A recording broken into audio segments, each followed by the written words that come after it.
Hey guys, welcome back to my channel. Alright, today's episode is going to be a little bit special. We're just going to be bridging the gap between Halo Wars and Halo Reach, the next game in the series. So, let's start with where we left off, from the very beginning of the Halo timeline. So at 9th of February, so the very beginning was 7th of February, where they have their service for the Prophecy crew. And then the 9th of February, after engaging Covenant forces on the surface of Harvest, the UNSC vessel Spirit of Fire arrives at Arcadia, only to find that the Covenant are already there and attacking the colony. Spirit's ground forces assist in the evacuation and help fight the Covenant to a standstill on the surface of the planet. Alright. So that's the Arcadia mission. From the Office of the High Prophet of Regret.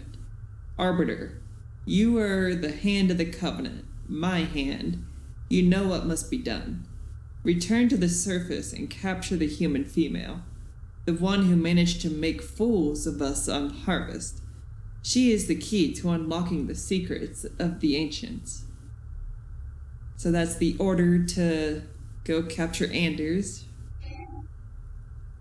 10th of February, the capture of Professor Anders forces Captain Cutter's hand. Spirit of Fire pursues the enemy into Covenant space. The ship's AI projects an arrival at their destination in 312 hours, which is how many days? 312 divided by 24. No, not 25. 24. 13 days. Okay, so this is like 2 weeks later then that we arrive. Ship remains on high alert for the duration, though non-essential crew members are briefly placed in car sleep. Okay. So 11th of February, this is the next day, even though it's a 13-day journey. Huh. Sergeant Forge confronts Spartan Douglas 042 over his recommendation to destroy the Covenant ship carrying Professor Anders. The altercation results in a broken chair, a seal malfunction on a bulkhead door, and a stern interruption by the ship's AI, Serena. 42 and Forge always eat together in the mess hall following this event. Aww. Wow. Wow. It's not like the Spartans to act out like that. Although, they still do from time to time. Every once in a while, they still do. Because they're still human. They're not totally machines, even though the military raised them to be totally machines. Raised them from birth. Well, not birth, but since 6 years old. So, 14th of February. So this is when we awake, I think. Serena, knowing that the crew may be on a one-way trip, manufactures and delivers fake emails from Valentine's Day members to the crew celebrating Valentine's Day. She uses previous correspondence as a basis for the letters. No one ever suspects her of this deception. Aww. I mean, I think it's a good thing. Honestly, I think that's okay. A white lie like that, I think, is okay to do. Because it gives the morale to the troops and gives them better fighting spirit whenever they may be fighting to the death, which they very likely nearly were. Excerpt from The Punished Deeds, Volume 3. The shield world that Regret intended to activate was one of just a few of the Covenant had uncovered in the quest for the Halos. These treasured chests of technology enabled the Covenant to quickly gain access to advanced weaponry and space propulsion systems allowing them to dominate the galaxy. Yeah, that happened. 23rd of February, 2531. Alright, so this is when we are from Arcadia to the new planet of the Flood/Forerunner planet. Spirit of Fire arrives at an uncharted planet swarming with strange alien life forms. Within a day, the ship is drawn into the planet's interior, where the crew confronts the Covenant and eventually rescues Professor Anders. Alright. Cutter's Log, February 2531. Alright, so this is 2 days later. Pelicans engaged in ground operations on the outside of the shell planet failed invariably within 4 to 5 fights. The dust adhered to the intakes during entry into the planetary atmosphere in an almost defensive manner, as if the planet itself did not want any space vehicles descending down to its surface. Okay. So this is whenever we're using the gremlins to slow down the progression of the pool. You know what I mean. So February 2531. Thanks to Sergeant Forge's sacrifice. Oh, that was fast. Okay.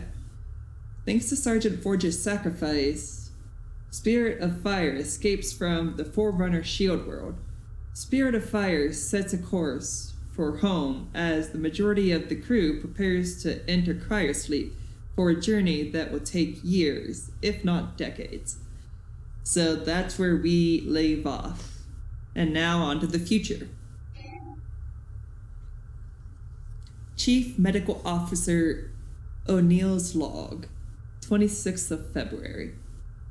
The decision to burn bodies infected with the virus was not taken lightly, but the danger to the crew and the sheer veracity of the infection made taking the bodies aboard Spirit of Fire impossible.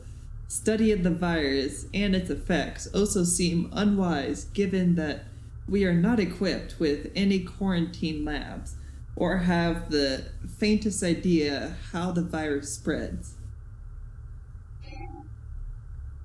March 1st, 2531. Chief Engineer Prescott finishes his assessment of damage of Spirit of Fire and repairs continue to the hull. The FTL core reactor cannot be replaced, and plans to manufacture space from base reactor units is considered impossible. The decision is made to run the ship on a skeleton crew and place the rest in suspended animation. Damn, that sucks. Alright, so Cutter's Log, March 3rd, 2531.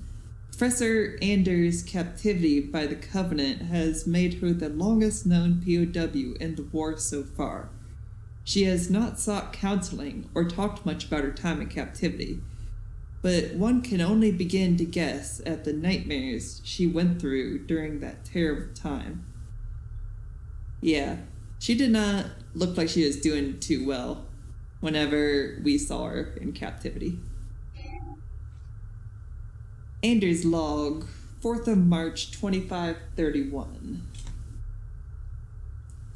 The artificial construction of this world was far beyond the Covenant. Indeed, they seemed to be scavenging this technology for their own use and were unable to operate the machinery, either by design or advancement. The fact my hand was required to unlock the device leads me to believe the original builders of the planet may have had some knowledge about humans. Alright, March 12th, 2531. Let's see here. Captain Cutter walks the ship, stepping into medbay to check on the crew, still recovering from the battle. He assures Nurse Hershey that a way will be found home, and that she will get to see her husband again. He returns to his cabin, and after writing 5 more recommendations, 14 family condolence letters, and a note to his wife, sleeps for the first time in 2 weeks. Wow, that sucks. Damn. So your crew is just slowly dwindling away. So February 10th, 2534. Oh, so this is 3 years later. Wow. Okay. The UNSC designates Spirit of Fire as lost with all hands. The previous designation of missing had given hope to family and friends. The reason for the change is classified top secret. A memorial service is held for the crew, but many prominent family members do not attend, holding out hope that their loved ones are still alive. Okay.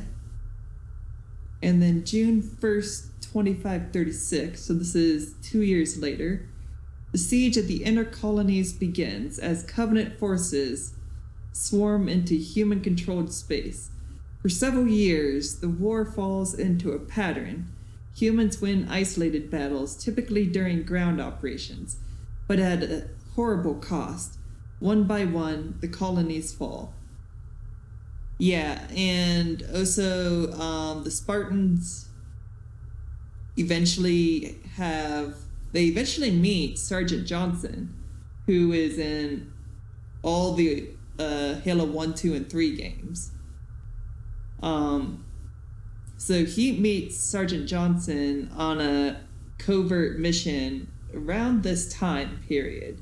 Somewhere around this time period. I think it was like in the 2530s, 2540s. But it was in like a whole book based on it where they're trying to capture a ship, a Covenant ship, so they could take it to the Covenant leadership, infiltrate it, and like blow up the Covenant base or whatever.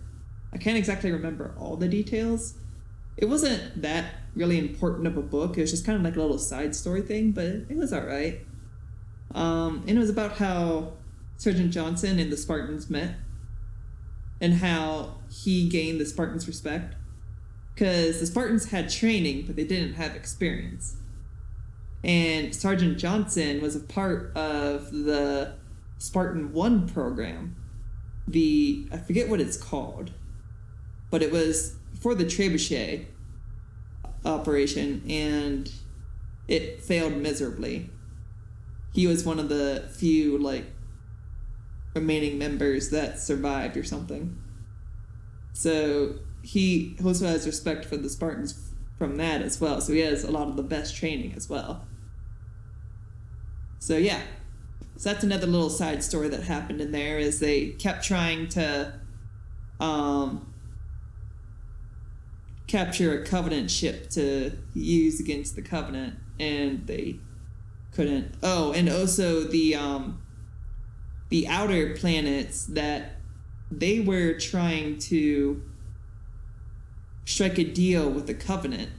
Like, hey, we'll both attack the inner planet, the inner colonies. We'll even tell you where the inner colonies are if you let us live and leave us alone. And the Covenant were like, yeah, we'll leave you alone. Yeah, we'll leave you alone, see? Only so long as you do what I say, see? It's basically what the Covenant were like. And so, actually, the Covenant didn't even respond. They just made their offering. The outer planets just made their offering, and the Covenant didn't respond.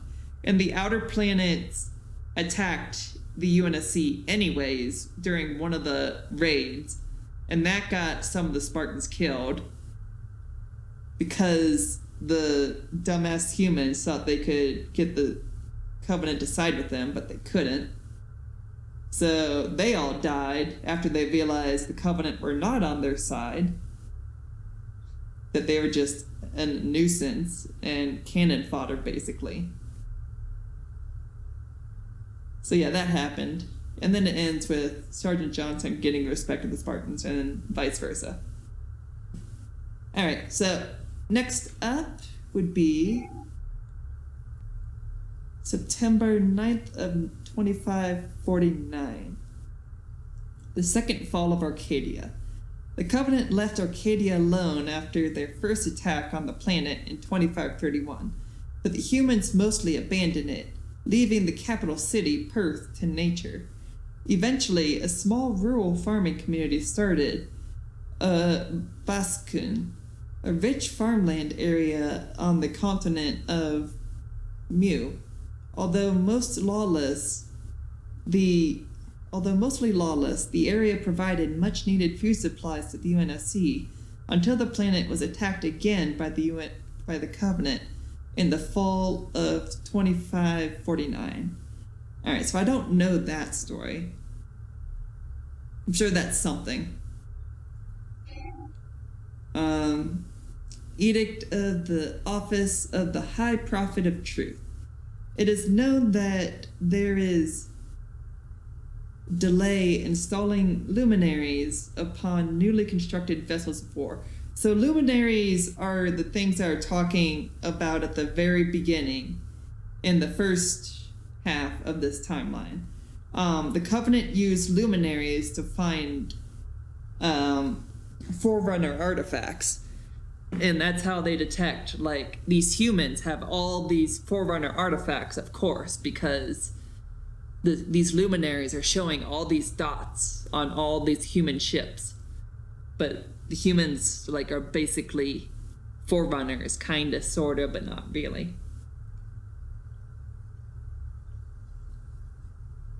Alright. So, that's what luminaries are. They just find Forerunner artifacts on planets. They scan planets for Forerunner artifacts. On each vessel, still lacking a luminary, one Ungoi worker out of every 64 is to be executed. Those are the grunts. Ungois are the grunts. To preserve discipline between the Sangheli, also known as elites, overseas an Ungoi grunt. Choice of victim and execution is to be by Yigyar death squads. Yigyar are jackals. This to continue daily until that vessel's luminary is installed. Wow. So to preserve discipline between the Sangheli overseers and Ungoi, choice of victim and execution is to be by Kigyar death squads. Wow.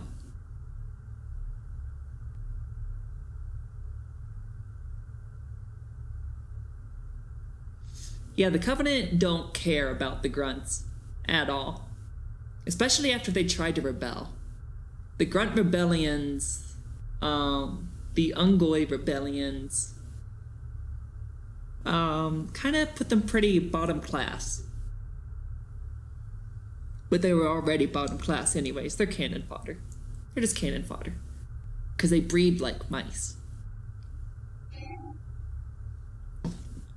So this is August 27th of 2552.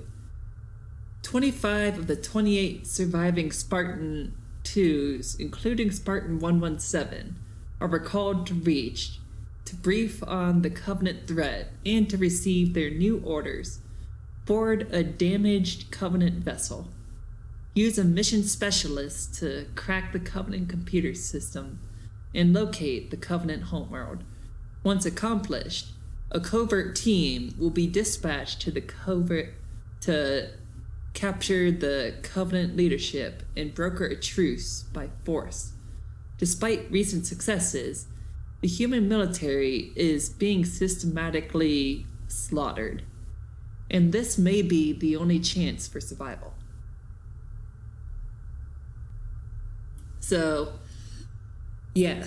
all the Spartans were like in very small teams working throughout the different areas of human space, but they have all been recalled to military headquarters at Planet Reach, basically. And they've come up with a plan to essentially they have some kind of artifact that they found. So the Halo Wars team, Spirit of Fire, isn't able to communicate with anybody because they're in deep space and God knows where, because they had to jump 2 weeks away following a Covenant ship to a space that not even Serena could figure out where it was at. So Spirit of Fire knows all about this stuff, the Forerunner technology and the Flood, but the rest of the galaxy doesn't know. They don't know what was there. Well, the Prophet of Regret knows, so the Covenant know, because the Prophet of Regret knows. Yeah. But the humans don't know. The UNSC don't know about the Forerunners or the Flood as a whole yet. So yeah.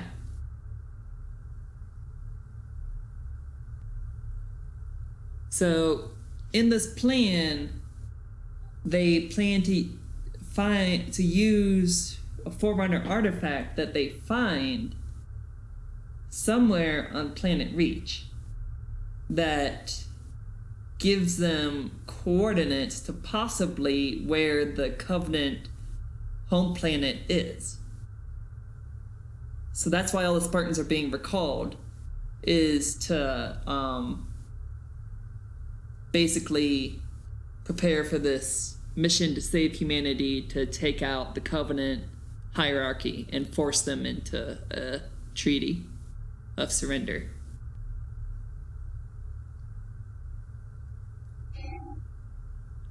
So August 30th, 2552. 0400 hours.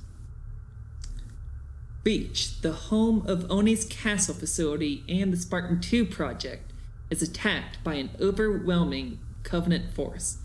The vessel, Pillar of Autumn, Captain Keyes commanding. So if you remember, Captain Keyes is the guy who helped recruit the Spartans in the very beginning with Dr. Halsey. Whenever they were just 6 years old, he was the captain of the ship that helped fly Halsey from system to system to look at all these potential candidates for the Spartan program. So that's who Captain Keyes is.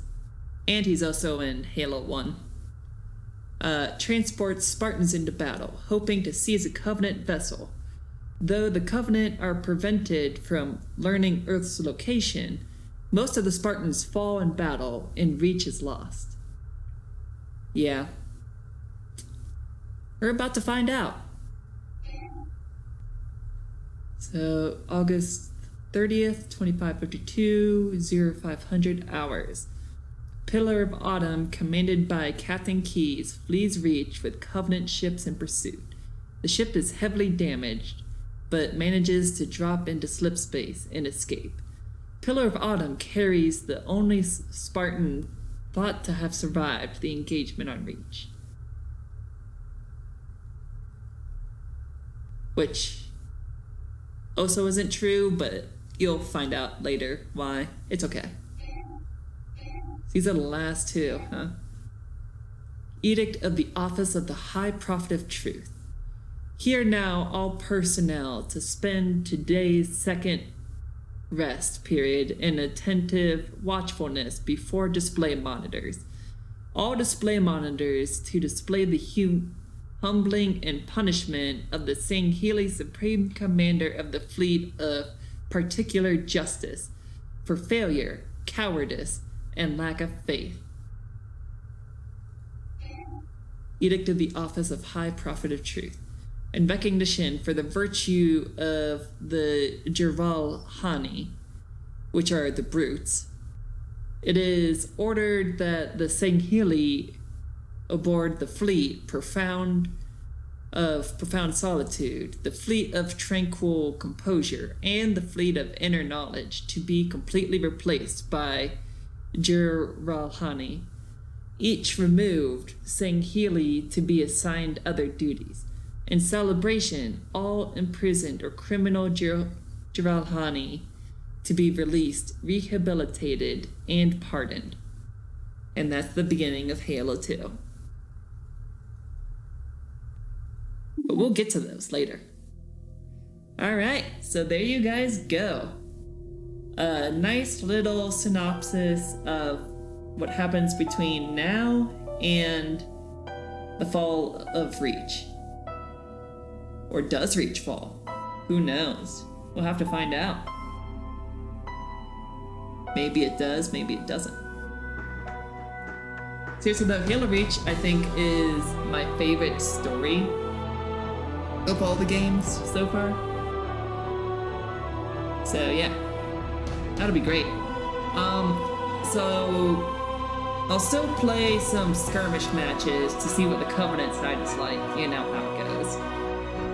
But other than that, this game is done and we can move on to Halo Reach. Woohoo! Alright, well, I will have to leave this episode here, guys. Thank you so much for watching. I've been the Loving Miss Scarlet Fox. Please be sure to like the video, comment all the comments, subscribe to the channel, all that good shit. And I will see you guys in the next video. Bye.